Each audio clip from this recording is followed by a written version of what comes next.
ആദ്യം തന്നെ തെരഞ്ഞെടുപ്പ് പ്രഖ്യാപിക്കുന്നതിന് മുൻപും തെരഞ്ഞെടുപ്പ് പ്രഖ്യാപിച്ചതിന് ശേഷവും എണ്ണയിട്ട യന്ത്രം പോലെ പ്രവർത്തിക്കാൻ UDFിൻ്റെ നേതൃത്വം, കോൺഗ്രസിൻ്റെ നേതൃത്വം ഏറ്റെടുത്ത നേതാക്കന്മാർക്കും അതേപോലെ തന്നെ എൻ്റെ പ്രിയപ്പെട്ട സഹപ്രവർത്തകർക്കും ആദ്യം തന്നെ നന്ദി പറയാണ്.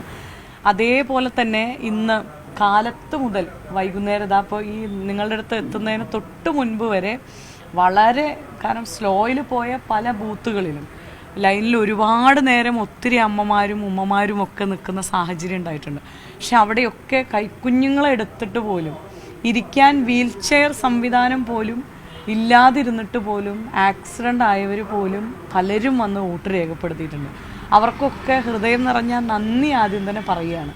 പിന്നെ മറ്റൊരു കാര്യമുള്ളത്, ചേലക്കരക്കാരുടെ ഒരു വലിയ സ്നേഹം അനുഭവിച്ചുകൊണ്ടാണ് ഈ തെരഞ്ഞെടുപ്പിൽ ഉടനീളം പോയത്. കാരണം ഞാൻ വന്ന നാൾ മുതൽ ഒരു മകളായിട്ടും ഒരു സഹോദരിയായിട്ടും ഒക്കെ കണ്ട ചേലക്കരക്കാർ ഈ പ്രചരണത്തിലുടനീളം അവർ വഴികളിലൊക്കെ റോഡരികിലാണെങ്കിലും വീട്ടിൻ്റെ ഗേറ്റ് പഠിക്കലാണെങ്കിലും ഒക്കെ വന്ന് കൈതരുകയും വെള്ളമാണെങ്കിലും മധുര പലഹാരങ്ങളാണെങ്കിലും ഭക്ഷണങ്ങളാണെങ്കിലും ഒക്കെ വഴിയിൽ കൊണ്ടുവന്ന് ഈ തെരഞ്ഞെടുപ്പിൽ ഉടനീളം നിന്ന ആളുകളുണ്ട്.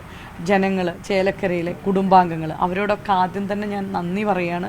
ഇപ്പോഴും സഹപ്രവർത്തകർ, കാരണം ഇത് കഴിഞ്ഞതിന് ശേഷം അതിൻ്റെ കണക്കെടുപ്പും ഒക്കെ ആയിട്ട് അവരിപ്പോഴും തുടരുകയാണ്. അപ്പം അങ്ങനെ നിൽക്കുന്ന പ്രിയപ്പെട്ട സഹപ്രവർത്തകരുടെയൊക്കെ ഒരു വലിയ കഠിനാധ്വാനമാണ് ഇപ്പോൾ ഈ കഴിഞ്ഞ ദിവസങ്ങളിൽ ഒക്കെ ഉണ്ടായതിൻ്റെ ഒരു പൂർത്തീകരണത്തിലേക്ക് എത്തിയിരിക്കുകയാണ്.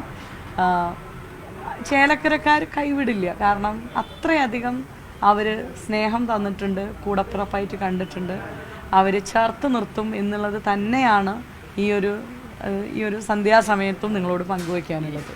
ഈ പാർലമെന്റ് തെരഞ്ഞെടുപ്പിന്റെ അതേ വോട്ടിംഗ് ശതമാനത്തിലേക്കാണ് എത്തിയിരിക്കുന്നത്. അപ്പോൾ അത് എങ്ങനെയാണ് കണക്കൂട്ടൽ? കാരണം പാർലമെന്റ് തെരഞ്ഞെടുപ്പിലും അറിയാലോ, ചേലക്കരയിൽ നിന്ന് നല്ലൊരു പിന്തുണ, നല്ലൊരു മത്സരം ഈ 2024 തെരഞ്ഞെടുപ്പിൽ മത്സരം കാഴ്ചവെക്കാൻ കഴിഞ്ഞപ്പോഴും ചേലക്കരയിലെ ഒരു വലിയ പിന്തുണ കൂടെ ഉണ്ടായിട്ടുണ്ട് കഴിഞ്ഞ നാളുകളിലെ പോലെ തന്നെ. അതിൻ്റെ വോട്ടിംഗ് ശതമാനത്തിലുള്ള വ്യത്യാസങ്ങൾ മാറ്റി നിർത്തിയാൽ. പക്ഷെ ഒരു കാര്യം വീണ്ടും എടുത്തു പറയാൻ ആഗ്രഹിക്കുകയാണ്, ഇത്തവണ ചേലക്കരക്കാർ ചേർത്ത് നിർത്തും. അതിനകത്ത് ഒരു തീരെ അതിനകത്ത് സംശയിക്കേണ്ടതില്ല എന്നുള്ളത് തന്നെയാണ് ഈ സമയവും പറയാനുള്ളത്.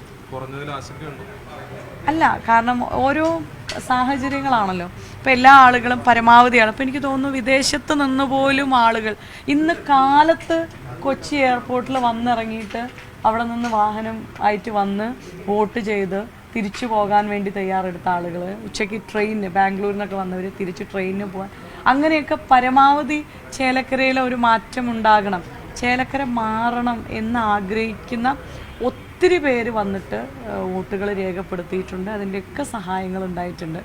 അത് തന്നെയാണ് ഈ അവസരത്തിലും പറയാനുള്ളത്.